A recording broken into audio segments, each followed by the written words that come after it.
मध्वाचार्य जी से अपना ट्रेस करते हैं। मध्वाचार्य जी का जो सिद्धांत रहा है वो रहा है द्वैतवाद, और हम लोग का अचिंत्य भेदभाव है। तो ऐसे कैसे गुरु का सिद्धांत और चेले का प्रसाद हो, ये थोड़ा सा मुझे हमेशा कंफ्यूजन रहता है। हाँ, देखिए अगर कोई विशेष चेंज अगर आता भी चेंज हालांकि कुछ है नहीं, द्वैतवाद अचिंत्य भेदभाव वैसे दोनों सेम ही है।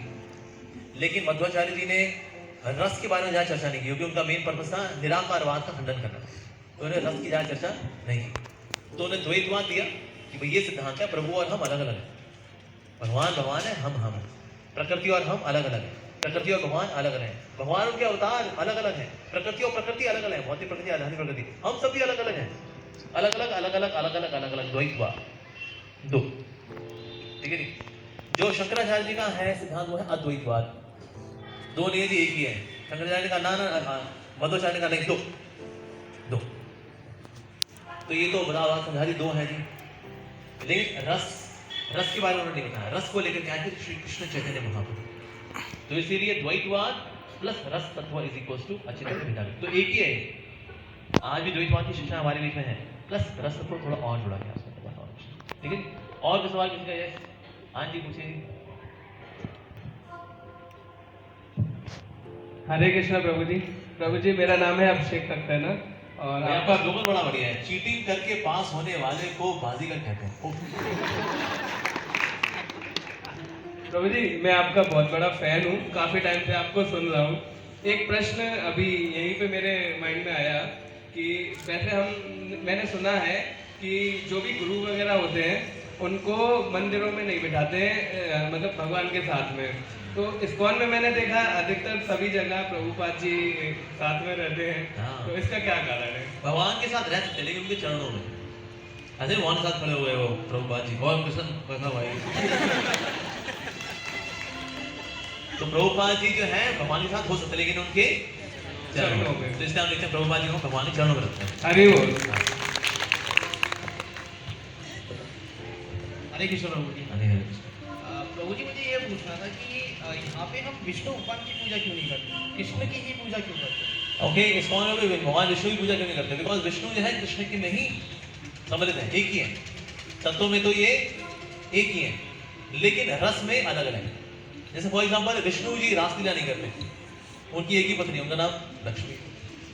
लेकिन कृष्ण चाहते हुए अगर अच्छा भाई मेरी पत्नी के अलावा किसी और को मेरी पत्नी बनना है, तो बोले अलीगढ़ में जी हमें भी आपकी पत्नी बनकर के आपकी सेवा करनी है, हाँ ठीक है मैं सबको स्वीकार करता हूँ। तो कृष्ण जो है वो सबको स्वीकार करते हैं, सबको स्वीकार करते हैं। इवन राम जी के पास भी कुछ ऋषि मुनि गए थे, दंडकारण्य के नाम का स्थान था, ऋषि मुनि ने कहा हमें हमारे स्वामी मिल गए श्री राम।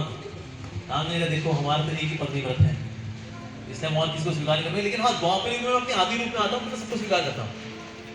तो फिर वही जो ऋषि मुनि थे ये वो गोपियां बने जिनके कपड़े भगवान ने चुराए थे और फिर तो अपनी पत्नी के रूप में भगवान ने स्वीकार किया, ठीक है जी। तो कृष्ण जो है किसी को मना नहीं करते, कृष्ण सबको हाँ करते हैं, तो इसलिए हम कृष्ण की पूजा अर्चना करते हैं और कृष्ण की पूजा में विष्णु की पूजा इंक्लूडेड है, ठीक है। मैथ्स में आपने पढ़ा होगा ना सुपर सेट एंड सबसेट।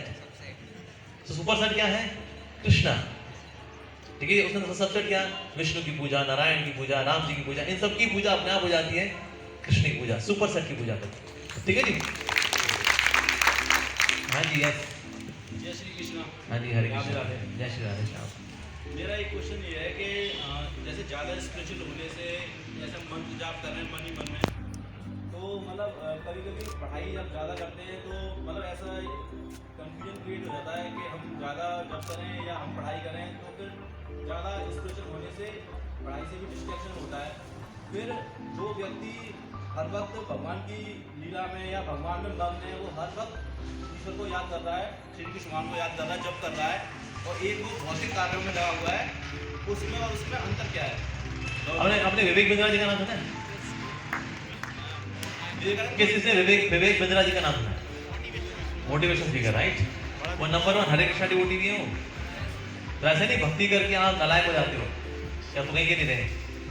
हमारे नंबर 1 मोटिवेशन स्पीकर का नाम है विवेक बिंद्रा जी, उनका दीक्षित नाम है वेणु माधव प्रभु, ठीक है। तो इसलिए ऐसा नहीं है कि अब आप भक्ति के ज्ञान ले लिया आप आपको डिस्ट्रैक्ट हो जाएंगे। देखिए जो जिम्मेदार व्यक्ति है ना वो हर जगह जिम्मेदार रहता है, जो जिम्मेदार व्यक्ति है वो हर जगह जिम्मेदार रहता है। मैंने भी अपनी पढ़ाई की है भक्ति करते वक्त, और भगवान के आशीर्वाद से मैंने 91% मार्क्स से अपनी ग्रेजुएशन पास की,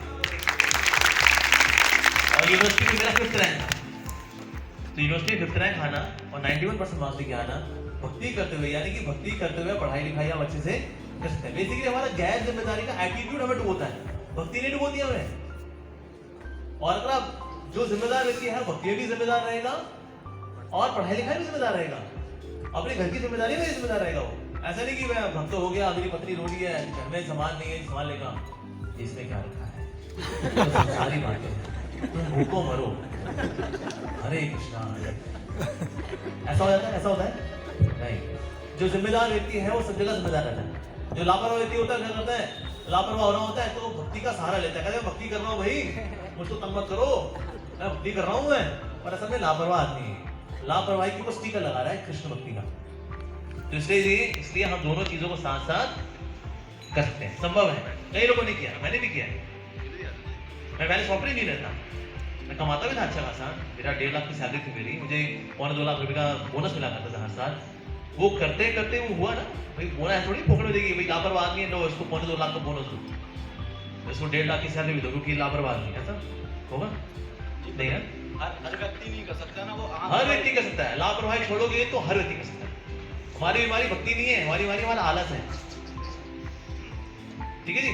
नहीं, जॉब छोड़ना हर किसी के लिए। जॉब मत छोड़ो, मतलब ना जॉब मत छोड़ो, जॉब मत छोड़ो, लेकिन जहाँ हो वहाँ रह करके भी आप घर परिवार भी चला सकते हो, भक्ति भी कर सकते हो। नहीं, जैसे काम कर रहे हैं, अपना जॉब कर रहे हैं, तो फिर ये लगता है कि मैं ईश्वर को याद नहीं कर पा रहा, उनका जप नहीं कर पा रहा, वो छूट रहा है। सुबह करो ना, सुबह जपा करो, बाकी समय काम करो, शाम को घर की थोड़ी खरीदारी करो, वाइफ के साथ थोड़ा घूम फिर लो, शाम को रात को सोने से पहले थोड़ा भक्ति तो और पढ़ लो, हो गया काम। नहीं, मतलब मैं ये पूछना चाह रहा हूँ, दोनों के जीवन में क्या फर्क रहेगा? एक तो इस तरीके से कर रहा है, एक हर वक्त ईश्वर की उसमें ही मग्न है। देखो, जो ईश्वर को मानते हैं, आपने सुना है कभी ईश्वर को मानने वाले ने आत्महत्या की हो? प्रभु का भक्त था, फिनाइल पी के मर गया, सुना है कभी? सुना है? नहीं। लेकिन ऐसी बहुत बतेरों कहानियां हैं। फला फला जी IAS ऑफिसर थे, IPS ऑफिसर थे, बॉलीवुड में हीरोइन थी, हीरो थे, आत्महत्या करके मर गए। सुना? कई बार सुना। यानी कि प्रभु का भक्त बनने के बाद तनाव होने पर भी तनाव को अच्छे से मैनेज कर पाते हो। लेकिन जब भक्ति की अनुपस्थिति होती है तो लाइफ में तनाव होने पर व्यक्ति कभी कभी आत्महत्या कर लेता है, तो कभी ड्रग्स ले लेता है, तो कभी दारू पी लेता है। दोस्त मिल गया, दुखी है यार, तू 2 पैक लगा यार, सब सेट हो जाएगा भाई, दारू पी के टूनों के पड़े हुए हैं, क्यों? लाइफ में दुख चल रहा है।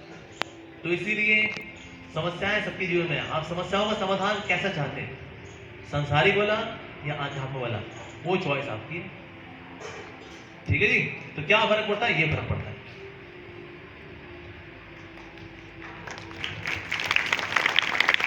और क्या सवाल थी किसी को बताइए? हरे कृष्ण प्रभु जी। हरे कृष्णा।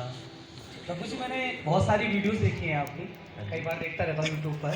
तो मैंने एक बार मतलब कई बार मैंने सुना था, थोड़ा पर्सनल क्वेश्चन होगा, अगर हो तो क्षमा करिएगा। क्वेश्चन ये था कि आपने कई बार कहा है कि मैं 3 जन्मों से सन्यासी हूँ, ऐसा आप कैसे बताते हैं? कभी कभी मैं मजाक भी कर रहा हूँ,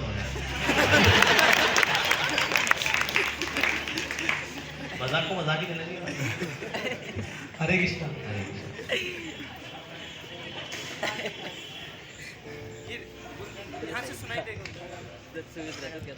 हरे कृष्णा प्रभु जी, धन्यवाद प्रणाम। प्रभु जी, जब जैसा देखा जाता है कि अर्जुन और प्रहलाद का समर्पण भगवान श्री कृष्ण के लिए, तो जब भगवान की लीला होती है तो प्रभु जी सपोज कीजिए जब भगवान की लीला चल रही है और आप हैं उसमें, तो प्रभु जी आप वो कौन सा कैरेक्टर है, चाहे वो अर्जुन का हो, प्रहलाद महाराज का हो, गोपियों का हो, मतलब हर स्थिति से देखा जाए, जैसे भगवान श्री कृष्ण के प्रेम पा रहे हैं, है ना, अभिमन्यु का हो, तो प्रेफर करना चाहेंगे आप अपने लिए? देखो, बोले कैरेक्टर तो हम बन नहीं सकते, वो तो एक बार जो बन गए वो तो बन गया, थोड़ी दूसरा अर्जुन भी आ जाएगा, मैं भी अर्जुन प्रभु, एक बार गीता मेरे को सुनानी है आपको, मेरे को, हाँ ऐसा थोड़ी होगा। तो इसलिए अर्जुन हो गए तो अर्जुन हो ही गए। हम क्या बनेंगे भगवान की लीलाओं में, हम वो तो नहीं जानते। हम ये प्रार्थना करते हैं, प्रभु जिसमें आपको सबसे अधिक खुशी हो वो बना दो। तो उसके बाद देखते हैं प्रभु क्या बनाते हैं उसके ऊपर। प्रभु जी, एक और क्वेश्चन था, जैसे कि प्रभु जी देखा जाता है आज 2 बातें सुनने में आती हैं कि बहुत से लोग कहते हैं अरे किसी को दुख मिल रहा है, ये तो हमने पिछले जन्म के कर्म हो रहा है, लेकिन अब किसी ने कुछ भोग आते हैं और 30% जो बचा कुचा होता है फिर यहाँ भोग होते हैं, दोनों ही चीजें होती हैं। ठीक है प्रभु जी, हरे कृष्णा। और जब लड़कियों का बलात्कार होता है तो भगवान क्यों नहीं आता है? हाँ। जब दलितों को जब मंदिरों से भगाया जाता है तो भगवान क्यों नहीं आता है? मैं भगवान को नहीं मानता। तो मैं उस वक्त स्पीच लेस था, मैं कुछ बोल नहीं पाया। मैंने मेरे को अपना क्वेश्चन बदलना पड़ा। तो मेरा वहाँ पे मैं जब जाता हूँ तो मोस्टली ऐसी चीज़ें होती हैं मेरे साथ। हाँ। तो उस वक्त मुझे क्या जवाब देना चाहिए? हाँ। मुझे मेरा मार्गदर्शन करें। देखिए होता क्या है, भगवान ने निश्चित रूप से जो जगत में चल रहा है भगवान के नियंत्रण में ही है, लेकिन नियंत्रण के बावजूद भी भगवान ने हमको स्वेच्छा दी है कि हम स्वेच्छा का सही इस्तेमाल करें या स्वेच्छा का गलत इस्तेमाल करें। जैसे बच्चे माता पिता के अंदर भी होते हैं, लेकिन बच्चे उस स्वतंत्रता का सही इस्तेमाल करते हैं, अच्छे से पढ़ाई करते हैं, शराफती जिंदगी जीते हैं, या फिर ड्रग्स लेते हैं, लड़कीबाजी करते हैं। ये स्वेच्छा उनके पास है। इस स्वेच्छा के बाद फिर परिणाम उनको भुगतना पड़ेगा। जैसे मान लो कोई अगर नागरिक भी है, उसने वो गलत काम किया, ये इसकी स्वेच्छा थी, अब गलत काम के बाद उसको दफा 302 के तहत ताजे लाते हिंद में जाना पड़ेगा, इसमें उसका बस चलने वाला नहीं है। उस तरह से जगत में जो कुछ भी है भगवान के नियंत्रण में है, उसके बावजूद अगर कोई अपनी स्वेच्छा का गलत इस्तेमाल करता है, मान लो किसी का बलात्कार करता है, किसी के साथ किसी प्रति हिंसा करता है, इसका परिणाम उसको भुगतना पड़ेगा, बिल्कुल भुगतना पड़ेगा। अब होता है क्या है कि हमने मान लो किसी को आपने देखा, जैसे कि जैसे बद्रीनाथ में वो आई थी, बाढ़ आई थी, तो कोई छोटे बच्चे मर गए उसके अंदर, तो लोगों ने कहा भाई इसने क्या बिगाड़ा था किसी का, आपने नहीं देखा क्या बिगाड़ा था, बिगाड़ा हो क्या पता, ये ऐसी स्थिति इसने अपने बच्चों को गिरा दिया, कहता भाई अफोर्ड नहीं कर सकती, गिरा दो उस बच्चे को, गिरा देते। तो क्योंकि आज इसने बच्चों को गिराया, तो अगले दिन में ये बच्ची बनेगी तो कहीं ना कहीं निपटेगी। तो कहें देखो प्रभु ने इसको मार दिया, प्रभु ने बचाया क्यों नहीं इसको। जो भी व्यक्ति जगत में गलत कार्य कर रहा है उसके परिणाम फिर भगवान उसको देते हैं, लेकिन गलत और सही करने की स्वेच्छा भी भगवान ने हमको दी हुई है। नहीं तो मेरे में और इसमें कोई फर्क नहीं रह जाएगा ना, इसमें कोई स्वेच्छा है, इसको ऊपर नीचे करूं, कुछ कर सकता है? ऐसे भगवान ही हमारे जीवन में ऊपर नीचे कर दे अगर, तो मेरे में और माइक स्टैंड में फर्क क्या रहा, राइट? तो इसमें भगवान ने स्वेच्छा दी, इसके बाद स्वेच्छा नहीं है, इसके बाद स्वेच्छा, क्योंकि ये क्या चीज है, निर्जीव है, हम लोग क्या है, सजीव है, हमें जीवन है। तो जीवन का, इच्छाओं का सही इस्तेमाल करना, बुरा इस्तेमाल करना, वो हमारे हाथ में दिया भगवान ने, उसके हमें परिणाम मिलते हैं, अकॉर्डिंगली मिलता है। जैसे मान लो फ्लाइट में ही हो, फ्लाइट में जाओ तो गीता पढ़ो, या एयर होस्टेस को सीटी मार दो, उसके बाद ये उतरे, पुलिस ने कहा चलो भाई सीटी मारा, तू है एयर होस्टेस को कह रहा छोड़ है, अब वो फिर आपके हाथ में नहीं है। लेकिन हाँ, फ्लाइट में रह करके स्वेच्छा दी गई थी आपको कि आप उसमें कोई अच्छा कार्य भी कर सकते थे, रेस्ट कर सकते थे, गीता पढ़ सकते थे, या फिर एयर होस्टेस को सीटी मार सकते थे, ये स्वेच्छा आपके पास थी। तो स्वेच्छा भी है और साथ साथ में फिर स्वेच्छा का इस्तेमाल या दुरुपयोग का भी परिणाम हो हमारे हाथ में, तो दोनों चीजें रहती हैं। और प्रभु जी अभी कल का एक